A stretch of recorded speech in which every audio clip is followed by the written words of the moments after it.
So നിങ്ങളൊരു iPhone user ആണെങ്കിൽ ആപ്പിളിന്റെ അപ്കമിംഗ് അപ്ഡേറ്റ് ഉള്ള iOS 27 റിലീസ് ആയിട്ടുണ്ട്. ഇത് കറന്റ് ബീറ്റ വേർഷനിലാണ് അവൈലബിൾ ആയിരിക്കുന്നത്. പബ്ലിക് റിലീസ് ആയിട്ടില്ല. സോ വരുന്ന സെപ്റ്റംബറിലായിരിക്കും ഇത് ഒഫീഷ്യലി നിങ്ങളുടെ ഫോണുകളിൽ ലഭിക്കുന്നത്.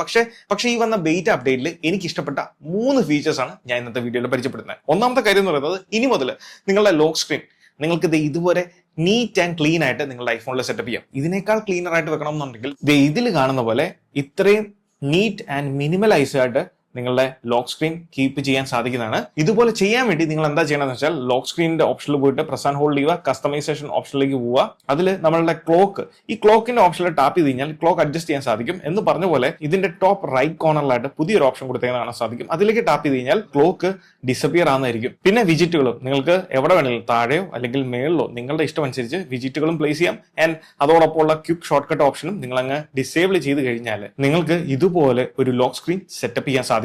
2, ആപ്പിൾ ഇവന്റിൽ പ്രത്യേകം എടുത്ത് പറഞ്ഞാണ് ഈ വർഷം iOS 27 അല്ലെങ്കിൽ ഓൾ അക്രോസ് OSകളിൽ ആപ്പിൾ പെർഫോമൻസിന് കാര്യമായിട്ടുള്ള ഒരു മാറ്റം അല്ലെങ്കിൽ ഇംപ്രൂവ്മെന്റ്സ് പ്രത്യേകിച്ചും പുതിയ മോഡലുകൾക്കല്ല, പഴയ older generation like iPhone 11, 12 mini പോലുള്ള ഡിവൈസുകൾക്ക് നല്ല രീതിയിലുള്ള പെർഫോമൻസ് ഇംപ്രൂവ്മെന്റ്സ് കൊണ്ടുവന്നിട്ടുണ്ട്. അതോടൊപ്പം തന്നെ എയർ ഡ്രോപ്പ്, നമുക്കറിയാം എയർ ഡ്രോപ്പിന് ഇപ്പോൾ ഒരു ഫയൽ നമ്മൾ ഡ്രോപ്പ് ചെയ്യാൻ വേണ്ടി 2 3 പ്രാവശ്യമൊക്കെ ക്ലിക്ക് ചെയ്ത് കഴിയുമ്പോഴേക്കും ഈ air drop file transferring start ആകാത്ത പോലും, ചിലപ്പോൾ അത് അപ്പിയർ ആകത്ത പോലും ഇല്ല. പക്ഷെ 27 ആപ്പിൾ കാര്യമായിട്ട് തന്നെ അത് അഴിച്ചു പണിയിട്ടുണ്ട്.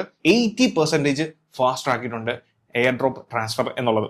ഞാൻ കാണിച്ചു തരാം എക്സാമ്പിളിലൂടെ. ഫോട്ടോസ് ആപ്പിൽ നിന്ന് 2 ഫോട്ടോസ് ഞാൻ സെലക്ട് ചെയ്യണം. 1, 2. ഇവിടെ ഷെയറിന്റെ ഓപ്ഷനിൽ പോയിട്ട് ഞാൻ എയർ ഡ്രോപ്പ് സെലക്ട് ചെയ്തു. ഇവിടെ നമ്മൾ ഐഫോൺ എയർ ഉണ്ട്. നിങ്ങൾ ശ്രദ്ധിച്ചോണം എത്ര ഫാസ്റ്റ് ആയിട്ടാണ് ഈ എയർ ഡ്രോപ്പ് സംഭവിക്കുന്നത് എന്നുള്ളത്. ഫോണിൽ ആ ഫോട്ടോസ് എത്തി. അത്ര ഫാസ്റ്റ് ആയിട്ടാണ് എയർ ഡ്രോപ്പ് സംഭവിക്കുന്നത്. So faster. ഇതേ ഫോട്ടോസ് ഞാൻ മാക്കിലേക്ക് സെൻഡ് ചെയ്യണം. ശ്രദ്ധിച്ചോണം എത്ര ഫാസ്റ്റ് ആയിട്ടാണ് ഇത് സംഭവിക്കുന്നത് എന്നുള്ളത്. എത്തി. ബാക്കിലുള്ള മാക്കിൽ ഫോട്ടോസ് എത്തി.